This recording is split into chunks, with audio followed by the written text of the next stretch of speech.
Bonsoir. Bonsoir. Assistance, s'il vous plaît. Des slides, s'il vous plaît. Ça pourrait être bien. Cool. Voilà.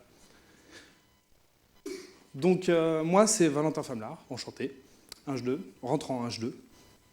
Et donc aujourd'hui, je vais vous présenter avec mon collègue, Thomas Papillon, le seul unique, les Linux, ou vous faire au moins un tour d'horizon sur Linux, qu'est-ce que c'est, comment ça marche, un petit peu, et peut-être vous donner envie d'utiliser Linux. Bah, présente-toi, toi, au moins. On m'a dit de me mettre là. Voilà. Donc bonsoir. Comme il l'a dit, on va vous présenter Linux un peu dans tous les sens. Dans le sens Linux, mais aussi ce qu'il y a autour, ce qu'il y a dedans, et son histoire et ce genre de choses. Enfin, c'est bien indiqué par le sous-titre. Et sinon, pour la petite présentation, je suis Thomas Papillon. Je rentre en H3. Et voilà, je suis en INEM et voilà, je fais de l'informatique des fois. Et voilà. Voilà. Donc, tout d'abord, je vais vous présenter le programme. Donc, on va avoir d'abord quelques notions historiques, pas quelque chose de très très méchant. Et aussi pourquoi et comment. Donc, là, on va rentrer un peu plus dans Linux. Et on va aussi vous parler de nos expériences personnelles, par exemple avec Linux.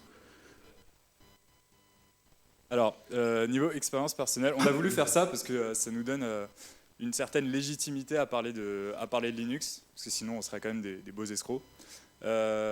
Personnellement, je suis sous Linux en général depuis que j'ai 14-15 ans, un truc comme ça. J'ai fait comme tout le monde, j'avais une super Ubuntu 9.9, je sais pas combien, sur mon petit PC pourri dans ma chambre. Et récemment, depuis que je suis arrivé à l'ESTI, en fait, j'ai appris à m'en servir, j'ai appris à être curieux sur ce qui se passait dans mon système. Du coup, j'ai eu l'occasion de découvrir pas mal de jolies choses qu'on voit pas sous Windows, ni sous Mac d'ailleurs. Ça, on vous en parlera après. Mais du coup, je suis passé par à peu près tout ce qui se passe comme version de Linux, toutes plus bizarres les unes que les autres, pour enfin finir sur une Debian que tout le monde a parce que c'est moins chiant. Et voilà. Donc, moi, pour ma part, c'est pareil. Linux, j'ai commencé il y a un bon moment, même d'ailleurs. Ça devait être pareil au collège, lycée à peu près. Je l'avais installé sur mon ordinateur, en dual boot avec Windows, donc côte à côte. Et Linux, au début, je m'en servais, mais ça me gonflait des fois. Ça marchait pas, j'avais pas ma carte Wi-Fi, ce genre de conneries. Du coup, je dis, ça me gonfle, je restais sous Windows. Par contre, quand je suis arrivé à l'ESTI, il y a 4 ans maintenant, je suis rentré à Attila un an après. Donc, ça fait 3 ans maintenant que je suis dans la sauce. Et en fait, en arrivant, je me suis mis un peu plus à Linux, un peu plus découvert. Et depuis que j'ai ma machine étudiante, parce que tous les ingénieurs ont une machine étudiante, je suis full-time Linux. Bon, là, je prends mon mal en patience parce que pour mon stage, je suis sous Windows. Et ça me fait toujours bien plaisir de retourner sous Linux, d'ailleurs, pour ça. Alors pour moi, ouais, je suis passé par quelques trucs. J'avais une Ubuntu, je suis passé sur Fedora ensuite. Je suis même passé par l'Ubuntu qu'on installe depuis Windows. Un truc assez moche. Et au final, maintenant, je suis sur une Debian plutôt classique, une machine étudiante. Si ça vous dit rien, ce qu'on est en train de raconter, c'est peut-être normal. Ça veut juste dire qu'on a un peu gambergé et qu'on a installé plein de trucs bizarres avant de commencer à savoir comment ça marche. Ouais. Il le dit plutôt bien. Donc, déjà, la naissance de Linux. Linux ne s'est pas créé en un jour. C'est passé par un système qui était Unix, enfin qui était une base d'Unix libre, qui s'appelait Minix. Alors, Minix a été créé par Andrew Tannenbaum dans les années 80. Et en fait, il y avait plusieurs avantages et inconvénients à cette machine. C'est qu'à la base, ce système, pardon, à la base, il l'a créé donc, sur le principe de l'open source. Les codes étaient disponibles. Le système était plutôt simple, puisqu'en fait, il l'avait créé dans le cadre d'une utilisation pour ses étudiants qui étaient intéressés par les systèmes d'exploitation, donc par l'OS. Et donc le système était plutôt simple de base, histoire que les gens puissent bien comprendre, mais qu'il y avait aussi des marges d'amélioration. Mais voilà, donc le problème, c'est que du coup, il y avait un développement partiel, et il était sous une licence non libre, mais une licence éducative. Pour pouvoir s'en servir, il fallait être étudiant. Donc là-dessus, en fait, il y a un autre bonhomme qui se ramène, qui s'appelle Linus Torvalds, monsieur juste là. Et donc lui, pareil, il avait envie de découvrir les OS, mais il était bloqué par la faible compatibilité de Minix, parce que Minix était fait dans un cadre très précis, et lui, il avait un ordinateur qui ne supportait pas. Enfin, il avait du matériel que Minix ne supportait pas. Oups. Et il était aussi restreint par la licence d'utilisation de Minix, parce qu'il était au début étudiant, après il ne l'était plus. Du coup, lui s'est dit, bon, je vais me faire mon système. Et on a eu deux visions différentes de la chose. On avait Tannenbaum qui nous disait, un système, ça doit être plusieurs petits blocs qu'on assemble. Donc là, c'est ce qu'on dit ici, donc le système de fichiers, les lectures-écritures, tous les drivers, donc pour pouvoir gérer l'écran, le clavier, etc. Et la gestion de la mémoire, tout ça, ça devait être éclaté. Je ne vais pas y arriver.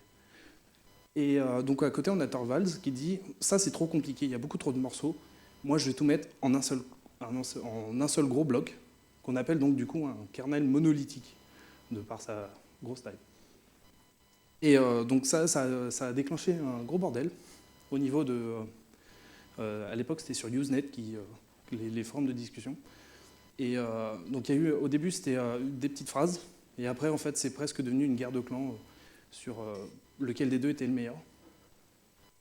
Et au final, donc on a Minix, on a Linux Torvalds, et l'assemblement des deux a donné Frix. Frix, pourquoi? Parce que Free, d'abord, c'était libre et gratuit.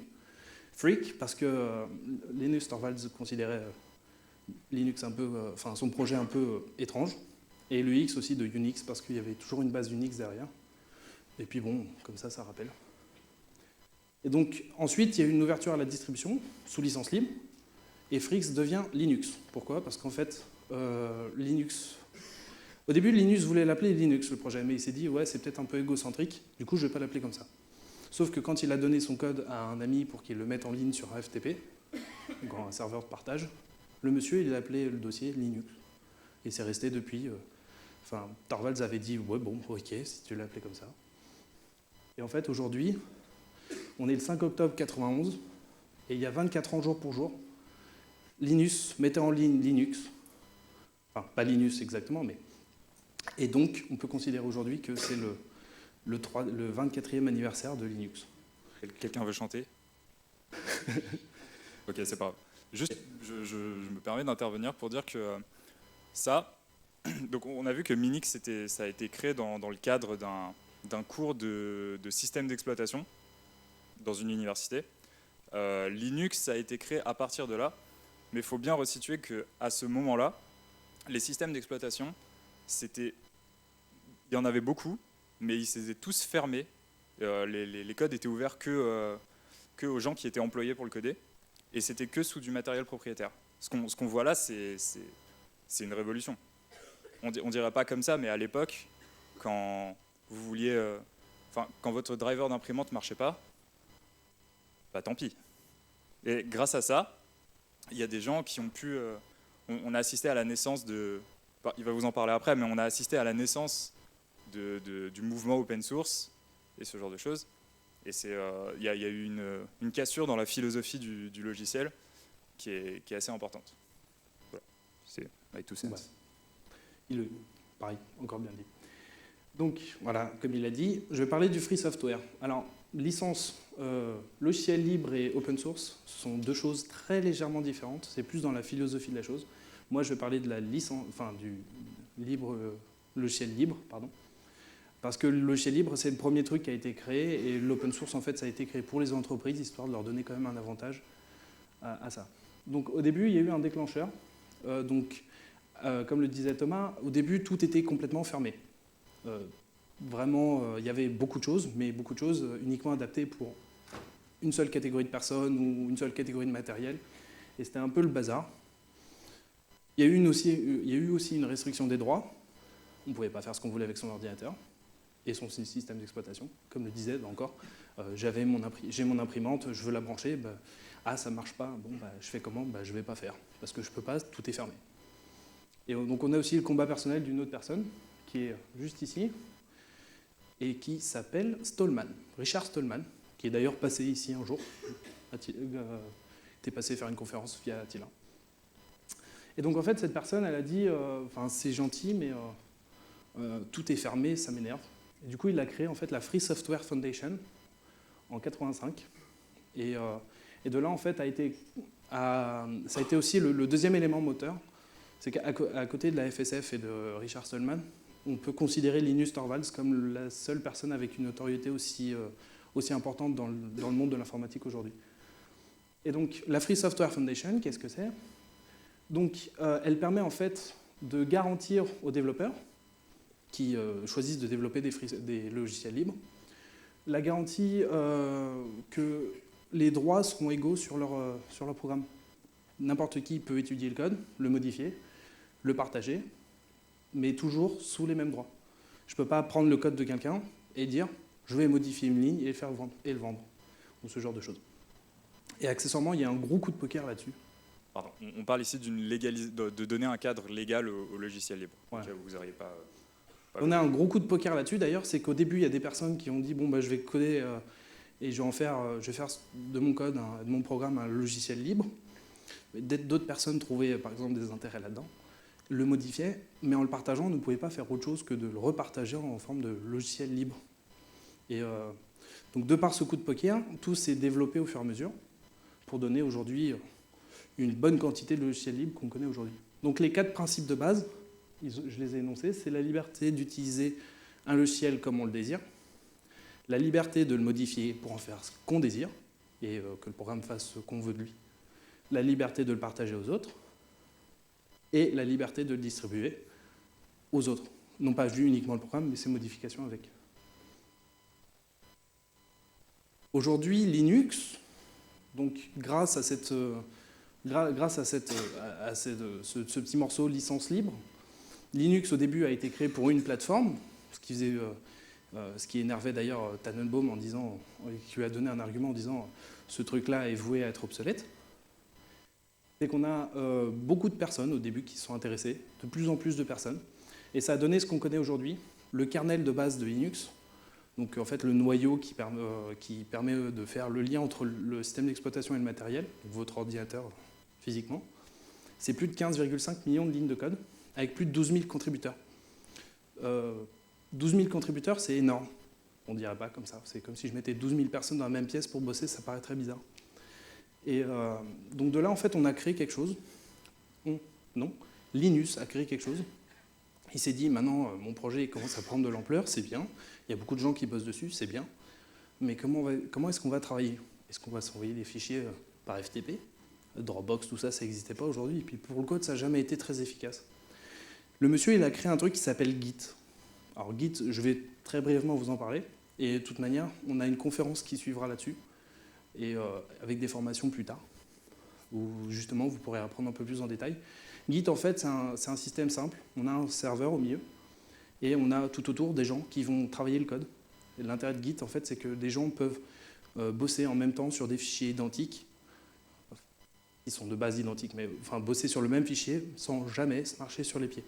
C'est qu'à un moment donné, si Thomas il a écrit une ligne de code, moi j'en ai écrit une autre, les lignes de code elles apparaîtront les unes en dessous des autres. Parce qu'en fait, toutes les modifications sont répertoriées, catégorisées, etc. Donc par exemple, si moi, je sais pas, j'ai supprimé la moitié du code sans faire exprès, et que je l'ai mis en ligne, Thomas il peut, me mettre une baffe, et 2, me dire, c'est bon, je suis revenu comme avant. Voilà. Donc Linux, on a dit, c'est gros. C'est très, très gros. Ça, c'est juste une petite partie. Ça, c'est Debian, accessoirement. C'est qu'en fait, Linux, de base, c'est un noyau, et ça part sur des distributions. Donc Debian, par exemple, est une distribution, et on a tout autour, en fait, beaucoup d'autres... Si vous ne comprenez pas le terme distribution, on va en parler juste après. Ouais. Donc, je refais. Debian est un noyau, et autour, on a tout un tas de distributions. Par exemple, chaque ligne ici, c'est une distribution différente. Donc, il y en a pas mal. Il y en a qui se sont arrêtés en plein milieu, il y en a qui continuent encore aujourd'hui. Et genre, pour vous dire, la capture d'écran, elle ne fait pas que ça, elle doit être 4 fois plus longue. Donc, il y a quand même beaucoup de monde derrière. Et puis, donc, Linux, l'avantage, c'est que vu que c'est libre, moi, j'aime pas comme c'est comme ça. Je vais le modifier, puis je vais en faire ce que j'ai en envie. Et il ressemblera à ce que je veux. Donc on a des Linux qui ressemblent à rien, ou qui sont particuliers en fait, parce que c'est juste qu'ils sont faits pour la personne qui l'utilise, parce que son ordinateur, il le voit comme ça. Ça par exemple, c'est KDE. Et c'est plutôt très très loin de l'image qu'on a de Linux de base, où on a des lignes de code qui se baladent dans tous les sens. Un écran noir avec des petits textes bleus, rouges. Donc ceux qui ont toujours vu Linux comme ça, en fait, ils n'ont pas forcément tort, mais ils n'ont pas forcément raison non plus. Puisque les distribs, il y en a un bon gros paquet. Donc voilà. Alors, autour des distributions Linux, on a d'autres systèmes d'exploitation similaires. Monsieur ? Allez. Oui. Merci. Donc si on résume, on vous a parlé de Linux, on vous a dit que c'était un des premiers logiciels libres et tout. Le gros arbre que vous avez vu, c'était, comme il l'a dit, tous les branchements, c'était quelqu'un qui n'aimait pas ce qu'il y avait, qui a modifié à sa sauce et qui l'a publié. Donc, ça fait énormément, et on ne se rend pas compte du nombre de distributions différentes qu'il y a. C'est assez monstrueux. Mais du coup, on n'a parlé que de Linux. Linux, comme je disais, c'est un noyau, c'est-à-dire c'est une partie d'un système d'exploitation. Et une distribution, c'est le noyau plus l'emballage. C'est pour ça qu'il y en a beaucoup, parce qu'il n'y a pas beaucoup de gens qui... Enfin, il y en a 12 000, mais il n'y a pas beaucoup de gens qui osent aller bidouiller des trucs dans le kernel. Par contre, changer la couleur de ses fenêtres ou se dire que tiens, ce serait pas mal si les fenêtres elles bougeaient comme ça ou comme ça, il y a beaucoup de gens qui le font, et c'est pour ça qu'il y a autant de distributions différentes. Et là, on va voir qu'il y a aussi une diversité au niveau des noyaux en eux-mêmes. C'est-à-dire, il y a des gens qui se sont dit, ok, Linux c'est cool, mais en fait ça fait pas ce que je veux. Et donc sur le même principe que Minix a dérivé vers Linux, il y a des gens qui se sont dit, bon bah je vais en refaire un à ma sauce, parce que j'aime bien le principe. Et par exemple, on a BSD, qui vient, pareil, en plusieurs distributions. Ici, on a le logo de FreeBSD, qui est une des distributions. Et merci. Et donc, typiquement, ici, on voit bien que ça a branché à un moment donné, parce que ça descend d'Unix, de la même manière que Linux descend d'Unix. Ça partage énormément de caractéristiques avec l'architecture des systèmes Unix. Et on a plein de trucs super cool, genre des jails qui font, en bref, qui permettent de faire tourner des programmes, mais en leur cachant le reste du système. On leur dit, bon bah toi tu tournes là, mais tu vois pas le reste. C'est pas mal pour la sécurité et ce genre de choses. Et les ports, ça vous intéresse pas. macOS par exemple, c'est un des descendants, c'est une des branches de l'arbre que vous avez vu. Bon évidemment ça vient pas de Debian, mais ça vient d'Unix, ça vient de BSD. Ça a été adapté par Apple pour leurs ordinateurs. Et les gens ont tendance à croire que c'est un truc ultra propriétaire, ultra fermé. Ça l'est, mais il y a quand même des bouts qui viennent du monde libre, à savoir des bouts qui viennent de BSD, des bouts qui viennent d'Unix. Il y a pas mal de renseignements à ce sujet. Moi, je ne suis pas spécialiste macOS, je ne m'y intéresse pas trop. Mais en tout cas, il y a l'histoire de comment les bouts libres sont arrivés dans macOS, c'est intéressant. Et accessoirement, il n'y a pas que des bouts qui étaient libres, il y a des bouts qui sont toujours libres. Et on ne dirait pas non plus, mais bien évidemment, si vous avez un iPhone, un iPad, n'importe quoi d'Apple dans votre poche, il y a toujours le même noyau derrière. Enfin, fortement adapté, bien évidemment. Je ne vais pas faire tourner un macOS sur ma montre, mais ça a été pas mal adapté et ça reste présent un peu partout. Et ça, du coup, on a parlé de BSD, on a parlé de macOS, on a parlé de Linux avec toutes les distributions qui gravitent autour. On en a d'autres. Solaris, pareil, c'est un descendant d'Unix. D'autres gens qui se sont dit, bon, on va tout refaire, ça va être cool. Plan 9, je l'ai mis là parce qu'il faut connaître Plan 9. Mais Plan 9, en fait, c'est juste une bande de barbus qui sont enfermés dans un laboratoire pour tout refaire, de A à Z.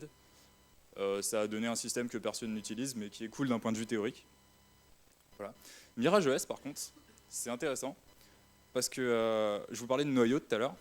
Et ben, MirageOS, en gros, c'est un noyau qui est tellement petit et qui est tellement spécialisé qu'en fait, on peut faire démarrer des machines virtuelles sous MirageOS en moins de temps qu'il faut, par exemple, pour faire un ping sur Internet, c'est-à-dire en moins de quelques millisecondes. Ce qui veut dire qu'on arrive à est-ce qu'il y a des gens qui savent c'est quoi un serveur DHCP ici? Non, peut-être pas. Un serveur FTP? Ouais, déjà. On arrive à faire démarrer un serveur FTP en moins de temps qu'il faut pour aller taper dedans quand on est sur une autre machine. C'est assez fou. Ça s'appelle des microkernels. C'est codé en Camel, c'est trop cool. Je vous encourage à aller voir ça parce que c'est super actuel. C'est de la recherche vraiment, vraiment très, très haut niveau sur les systèmes d'exploitation. Donc je vous encourage à aller jeter un œil. Et voilà, tout ça en fait, c'était vraiment pour dire que depuis que Linus Torvald a donné l'exemple, les gens ont commencé à prendre des systèmes d'exploitation et à en faire pour leur usage dans vraiment tous les sens. Enfin, on en a en embarqué, on en a adapté pour faire du temps réel, pour faire de la musique par exemple. On en a qui sont adaptés adaptés à des contraintes de sécurité spécifiques ou ce genre de choses. Il y en a qui ont été adaptés aussi sur vos téléphones. Je parlais des iPhones, mais Android n'y coupe absolument pas. Oui, Android c'est un des descendants du système du noyau Linux de base. Voilà. Donc, super. C'est une jolie question. Oui. Ok. Du coup, pour résumer, on vous a parlé de Linux. Est-ce qu'il y en a qui sont encore un peu perdus? Levez la main, n'ayez pas peur. Non. Ok. C'est le moment de poser une ou deux questions si vous voulez. Non? En fait, je vous vois pas, mais. Si, moi je les vois là. Je crois qu'ils sont timides tous. Vous êtes sûr? Ou sinon, gardez vos questions pour la fin. Oui, ça marche aussi. Ah, ça aussi. Merci Lighteux. Ok, bon, cool. Du coup, on va aller plus loin. Alors moi, ce que je vais faire, moi, j'aime pas les présentations trop structurées. Je trouve ça un peu ennuyeux. Du coup, je vais vous présenter une liste de choses qui sont relatives à l'univers Linux. Et ce que je vous propose, c'est d'en choisir un et d'aller lire 15 minutes dessus. Vous faites une recherche Google dessus, vous allez tomber sur des trucs. Il n'y a pas de souci. Et même si vous n'avez pas le courage de vous essayer à Linux pour le moment ou quoi, c'est pas grave. Mais en tout cas, il y a tellement eu de cerveaux qui se sont penchés sur Linux que ça peut être toujours intéressant d'aller voir les idées qu'il y a derrière. Donc vous repérez des mots-clés, vous cherchez sur Google et vous lisez un peu dessus. Juste pour voir qu'il y a quand même autre chose que Internet Explorer et LOL sur votre machine, quoi. Right, please. C'est ce que je disais, Know Your System. Vous allez être informaticien pour la plupart, et même si vous allez être mathématicien ou autre chose, il faut que vous sachiez sur quoi vous travaillez. Un ordinateur, c'est pas uniquement un écran avec des boutons, et il y a tellement de choses magnifiques qui ont été produites dans l'univers Linux que ce serait quand même dommage de passer à côté. Par exemple, est-ce qu'il y a certains d'entre vous qui ont déjà eu le problème, vous avez une clé USB en FAT32 et vous ne pouvez pas mettre un film dessus parce qu'il est trop gros. Ça arrive à tout le monde. Il y a des gens, ils se sont dit, bon, ces systèmes de fichiers-là, ils puent un peu. Et ils ont créé leur système de fichiers à eux, en faisant des maths, en faisant tout plein de trucs un peu bizarres. Mais par exemple, on a eu ZFS qui est sorti de cet univers-là. Et ZFS, c'est le système de fichiers du futur. Et vous le mettez sur un PC, il n'y a plus aucune limitation. Ça va vite, vous pouvez stocker ce que vous voulez dessus. C'est codé en vraiment pas beaucoup de lignes. Je dirais pas que c'est simple comme bonjour, mais le principe est vraiment simple. Voilà. C'est un des trucs que vous pouvez aller voir. Vous pouvez aussi aller voir les ACL, qui sont une gestion ultra fine des droits sur les fichiers. Sous les systèmes Linux, souvent on aime bien mettre beaucoup de contraintes, à savoir les fichiers système, vous n'avez pas le droit d'aller les toucher tant que vous n'êtes pas à root, donc le super utilisateur. Les ACL permettent de faire un peu ça, sauf que vous pouvez avoir ce fichier-là, il n'y a que telle personne et tel groupe de personnes qui peuvent le toucher. Ça change la vie, je vous le dis, vous verrez. Donc, allez voir, et c'est pareil, c'est joli, c'est joliment conçu. Et il y en a plein des trucs comme ça, vous allez voir dans les prochains slides. On va faire un peu d'architecture, ça fait peur. Même après avoir préparé ces slides, j'avais toujours peur. Mais vous allez voir, c'est marrant. Alors déjà, on vous parle de Linux depuis tout à l'heure. Il y a eu des mots-clés genre Linux, Debian, macOS. Il fallait que je fasse une parenthèse là-dessus. Quand on dit Linux, souvent on parle de GNU Linux. Donc ça, c'est le Stallman de tout à l'heure qui a créé la Free Software Foundation. Celui qu'on a vu sur le côté. De l'autre côté, c'était un autre monsieur. Quand on parle de Linux, c'est un abus de langage pour dire GNU Linux, la plupart du temps, évidemment. Linux, c'est un noyau. GNU Linux, c'est un noyau plus un set d'outils qui viennent de GNU. Tu veux bien revenir, s'il te plaît? Pardon? Merci.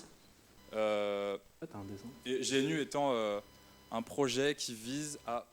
un projet qui contient tout un tas de logiciels libres qui viennent se greffer pour la plupart sur le... comment dire? Sur le noyau et qui forment un système d'exploitation en très gros. Voilà. Donc si un jour un barbu vous fonce dessus parce que vous avez dit Linux, vous étonnez pas. Pour faire un dessin, voilà. Vous voyez le dessin? C'est peut-être un peu petit. En gros, là il y a marqué kernel, là il y a marqué hardware, et en gros Linux c'est juste ça. Voilà. Ça se cantonne au kernel en fait, uniquement. Donc Linux fait ça. Il bidouille des trucs avec le hardware, genre c'est lui qui envoie des impulsions électriques par les pins pour aller parler au disque dur, pour aller parler à votre CPU et tout. Au-dessus, on rajoute des shells, qui sont des interfaces de commande, et au-dessus, on rajoute des programmes arbitraires. Et ça c'est un système d'exploitation. Pour que vous resituiez un peu la chose. Nous, on va graviter un peu autour des deux, parce qu'il y a des trucs intéressants dans les deux.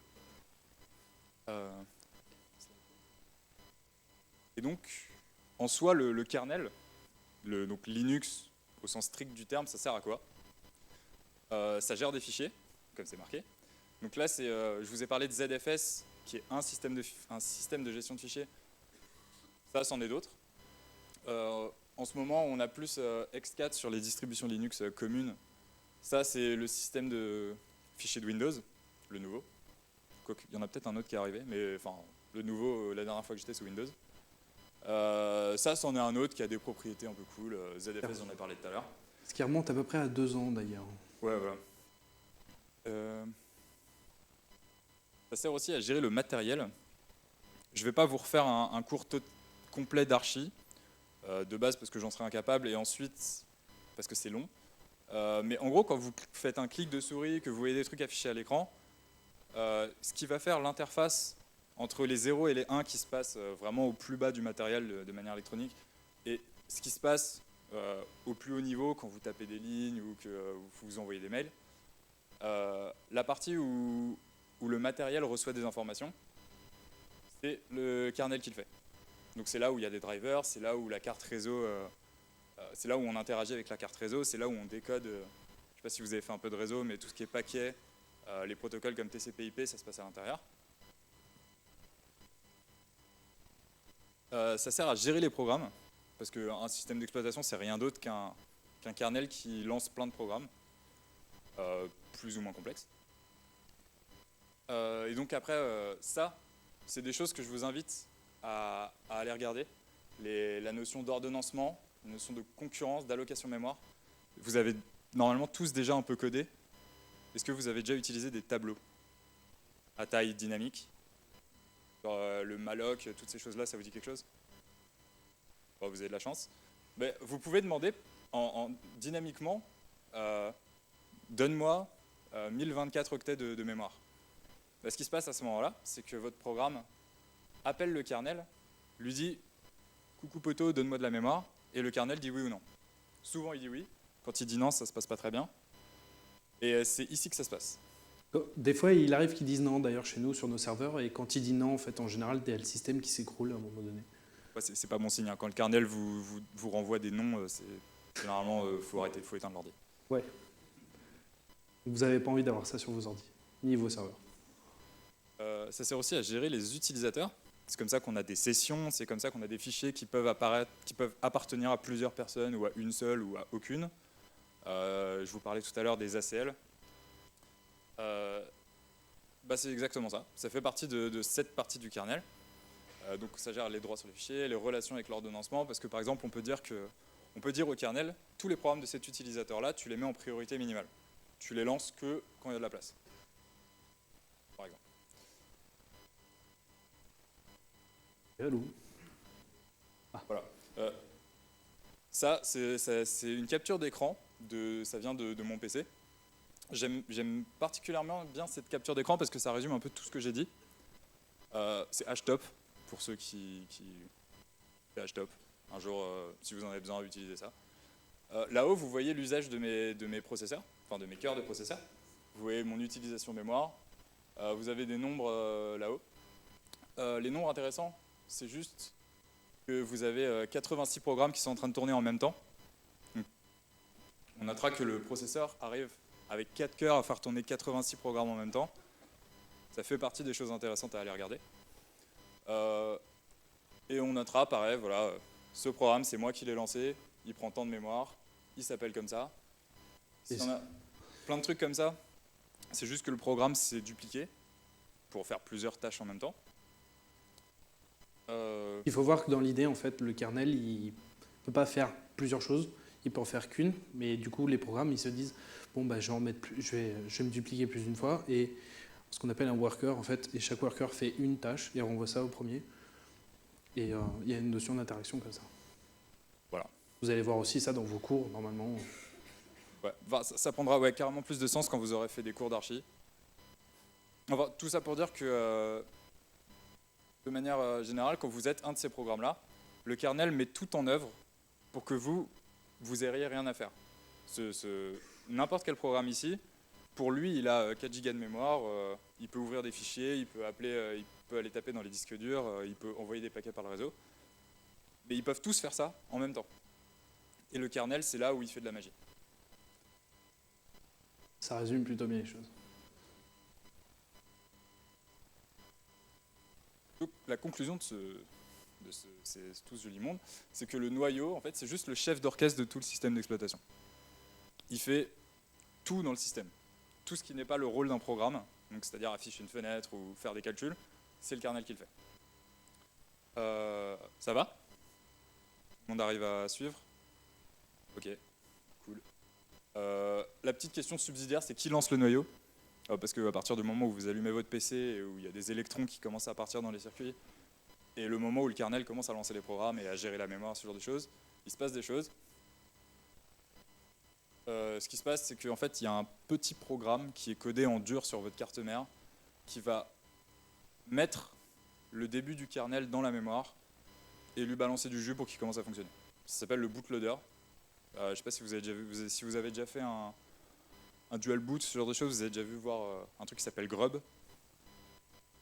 C'est ça. Si vous ne l'avez pas vu, c'est pas grave.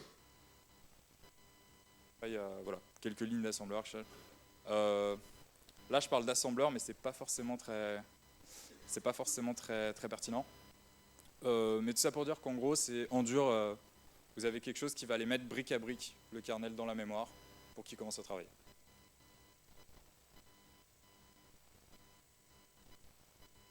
Ah oui, moi je tenais. Donc il a parlé d'open source. On a parlé de Linux. On a parlé de distribution. Moi je tenais à faire ma petite contribution au sujet de l'open source, qui était, faut bien voir, dans la lignée de, il y a un bout du système qui me plaît pas, je le remplace. On arrive à des trucs vraiment phénoménaux. Je crois que j'ai mis un exemple après. J'ai mis une petite quote qui est cool. En traduisant, ça donne Unix n'a pas été conçu pour arrêter les utilisateurs quand ils veulent faire des choses stupides, parce que ça les empêcherait aussi de faire des choses intelligentes. J'ai déjà réussi à péter mon système plus d'une fois, accessoirement. Voilà, Linux, c'est très à la main, sauf par exemple, il y a des Linux qui ont été faits pour ne rien voir du système, à la Windows. Ça marche très bien. Après, on se prend souvent à mettre les mains dans le cambouis. Et généralement, on casse tout. Mais c'est cool, on apprend plein de trucs. Et donc, par exemple, pour parler de l'open source, après, j'ai mis un petit exemple de code, je crois. Alors ça, donc ça, c'est un shell, c'est-à-dire un des programmes qui vient juste au-dessus du noyau, dans lequel je lance des programmes les uns à la suite des autres. Et tout ça, c'est que des logiciels libres. Ça fait, là, on s'en fiche un peu de ce que ça fait. Enfin, curl, ça va chercher des données, Python, ça les traite, ça les formate, ça les renvoie. On notera que ça a été fait juste parce que des gens se sont dit qu'il fallait coder ça, des gens se sont dit qu'il fallait coder ça, des gens ont travaillé sur Python et l'ont open sourcé, et tous ces gens-là se sont rassemblés pour que les interfaces se fassent bien, ce qui fait qu'en 4 lignes, j'ai un truc qui en prendrait beaucoup plus si j'avais à le coder directement dans un langage.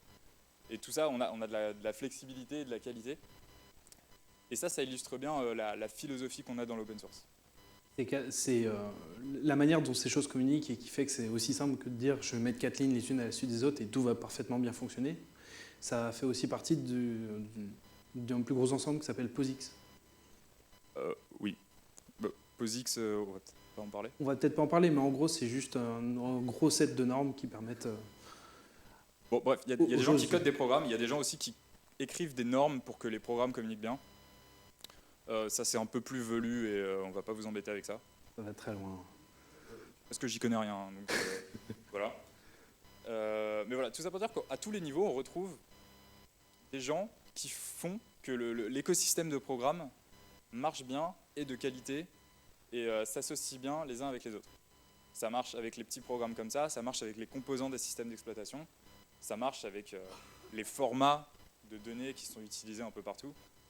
Vraiment, c'est cette philosophie-là qu'on voudrait vous faire comprendre. Accessoirement, j'ai foutu le nez dans POSIX une fois, c'est plutôt intéressant. Bon, j'ai vraiment gratté que le dessus, ça va trop loin. Mais dans ce genre d'histoire, ça explique comment ça fonctionne, enfin, pourquoi genre c'est ça et pas autrement en fait. Voilà. Pour résumer ce que je viens de vous dire sur la philosophie et qui était très pompeux, on peut dire que c'est un énorme système de Lego. C'est des Lego partout. Et il y a des gens qui sont là pour... on parlait de distribution. Les distributions, c'est juste des Lego tout faits. Vous avez déjà acheté des boîtes de Lego. Une distribution, c'est une boîte de Lego. Bon, vous ne devez pas le monter vous-même, il y a des gens qui s'en chargent. Et la plupart du temps, en fait, ça se monte tout seul. Mais c'est un peu le principe. Par exemple, ici, j'ai mis des mots-clés. Le système d'init, ça va être ce qui va lancer tous vos programmes juste après le kernel. Donc, ce qui va lancer, genre démarrer le réseau, ce genre de choses. Le package manager, ça va être la manière qu'a le monde de l'open source pour éviter de download un point exe et de faire entrer et installer. Installant tout un tas de conneries avec parfois. L'environnement de bureau, c'est ce qui fait que vous avez des fenêtres, parce que quand vous avez juste un kernel, vous n'avez pas de fenêtres, vous n'avez pas de trucs graphiques. Le shell, on en a parlé tout à l'heure, le noyau, ça fait 2 heures qu'on en parle. Mais tout est interchangeable. Clos, quelques normes, tout est interchangeable. C'est pour ça qu'il y a autant de diversité dans ce monde-là. Typiquement, nous, moi quand j'ai récupéré ma machine, j'ai dit bon, l'environnement de bureau GNOME, dehors, parce que je l'aime pas, c'est pas assez efficace, j'en prends un autre, je l'ai mis à la place. Pareil pour le shell. Exactement, c'est juste une histoire de quelques lignes à changer, de dire change-moi ça en ça, boum, ça marche. La plupart du temps. Et d'ailleurs, on est loin d'être tout seul. Pabs et beaucoup d'autres personnes à Attila particulièrement bougent tout dans tous les sens, assez régulièrement. Ce qui fait qu'on casse tout d'ailleurs. On arrive à la fin de cet exposé. Il y a marqué conclusion et rien à côté. C'est parce qu'on n'a pas préparé de conclusion.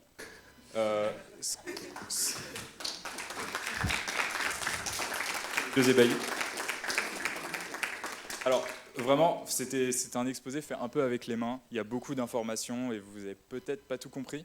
L'important, c'est que vous reteniez que le monde de l'open source, et plus particulièrement le monde qui gravite autour de Linux, c'est un monde rempli de gens qui sont volontaires, pour la plupart, et qui sont là pour dire bon on va améliorer la vie de tous ceux qui utilisent ce truc-là. Et c'est un bel effort de collaboration au travers du monde et au travers de l'histoire. Et ça devrait vous pousser à au moins aller jeter un œil. Je ne vous demande pas d'installer Linux sur votre machine, mais allez jeter un œil, allez voir de quoi c'est fait, et soyez curieux, comme d'habitude. Comme d'habitude. Et d'ailleurs, chaque année, Attila s'amuse au FOSDEM, qui est un énorme événement de libre à Bruxelles. Et on compte, je crois, plus de 1000 ou 2000 développeurs, je crois, chaque année là-bas. avec plus de 5000 conférences, talks, etc. Pareil, de personnes qui disent bah, moi ça me gonflait parce que c'était mal fait, parce que c'était pas assez efficace pour moi, du coup j'ai fait ça. Et ça peut partir vraiment de tout, de n'importe où. On a Google par exemple qui l'année dernière avait dit bah écoutez, nous pour nos serveurs ça c'est bien, mais c'est pas assez efficace pour histoire qu'on stocke nos données et qu'on soit sûr de ne pas les perdre. Du coup on va faire notre système. Et il y a peu, ils ont rendu leur système open source. Pas exactement leur système, parce que sinon il y aurait une légère fuite de données, mais une autre version très proche, et que du coup tout le monde peut utiliser. Et c'est que ça. Google, au passage, n'est pas exactement le meilleur exemple de boîte qui fait de l'open source. Accessoirement, j'ai pris Google parce que leur code, cette partie-là, était devenue open source. On peut parler d'Apple, hein, ils ont été open source aussi. Hein. Ouais. Sur une partie. Une seule, mais c'est open source. Ça pour dire que voilà, allez jeter un coup d'œil, soyez curieux. Et venez à Attila, si vous avez, peu importe la question, nous on est quasi tous sous Linux ou sur Mac. Donc même si vous voulez faire des trucs bizarres avec votre ordinateur, nous on fait ça toute la journée, donc venez avec nous. Ouais, c'est ça. Et puis n'ayez pas peur de venir aussi si vous avez envie d'installer Linux mais que vous ne savez pas par où passer. Il y en a un l'autre jour qui est venu en me disant je suis tout nouveau, j'aimerais bien apprendre et découvrir ce truc-là, est-ce que vous ne pourrez pas m'aider? D'ailleurs, merde. Est-ce que vous avez des questions? Faut pas avoir peur, je pense qu'on a dit beaucoup de trucs bizarres. Si vous voulez des éclaircissements sur n'importe quoi... Et comme toujours, on ne mange pas. Hein. Et je crois qu'il y a un monsieur là-bas avec un micro qui est prêt à passer dans les rangs. Pas. Question? Ah, on Ah ne bah. dirait pas. Ah si. Non, ça pue comme question ça. Oui. En fait, c'est plutôt juste une mini-remarque. Stallman préconise de prononcer le slash entre GNU et Linux pour qu'on ne croit pas que Linux est un projet GNU. C'est vrai, je ferai plus la bêtise. J'ai pas pris le soin d'y essayer. J'ai pris le soin de ne pas m'y essayer. Pas d'autres questions? Personne? Linux est devenu parfaitement clair? Toi? Ouais, non, mais tu prends le micro. C'est enregistré en fait, donc... Et tu vois, comme ça tu passes sur les internets. Enfin, du coup, juste petite question personnelle peut-être. Votre distribution préférée? C'est un combat très difficile. Pour le moment, je suis sous Debian. Il est clair qu'Ubuntu ne rentrera pas dans cette liste. Je l'ai essayé une fois, je l'ai foutu dehors. Pendant un temps, j'étais sous Fedora. J'aimais pas mal. Après, je crois que je l'ai foutu en l'air parce qu'il y avait mon pilote graphique qui déconnait et que ça me gonflait. Et donc pour le moment, je reste sur Debian. Ouais. Ouais, Debian pour moi aussi, et Fedora sur... Enfin, CentOS sur... quand j'ai besoin de faire du sysadmin. Chose rare. Personne? Non? Ouais, soyez pas timide, hein, on est là pour ça. Non. Non, toujours pas. Bon. Ok. Comme on a dit tout à l'heure, il y a à manger là-bas. Alors attends. Avant, je voudrais poser une question. Celle que tu m'as posée tout à l'heure. Ah oui. Bon. Vous êtes venu dans cette salle avec des informations, ou des a priori, ou n'importe quoi, enfin, quelque chose à propos de Linux. Et après cette conférence, qu'est-ce que vous en pensez aujourd'hui? Enfin, après ces 2 heures, est-ce que vous avez envie d'essayer? On va faire plus simple. Levez la main ceux qui pensent qu'ils ont bien fait de venir. Oh. Il y a du mensonge dans cette salle. Il y a beaucoup de mensonges. Les mekites, on baisse la main. Mais ça fait plaisir quand même.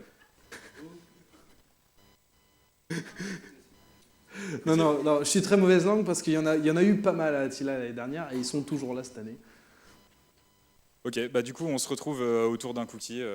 Et si vous avez peur de poser des questions devant tout le monde, venez nous les poser là-bas. Y a pas de problème. Dernier message, toujours, retrouvez-nous sur learn.attila.org. Vous pourrez retrouver tous les liens. On voit rien. Oui, Ouais. on voit rien. Enfin, Bah, il y a tout le a été replay, mis, en fait. le replay et les slides de cette conf sont disponibles là-dessus.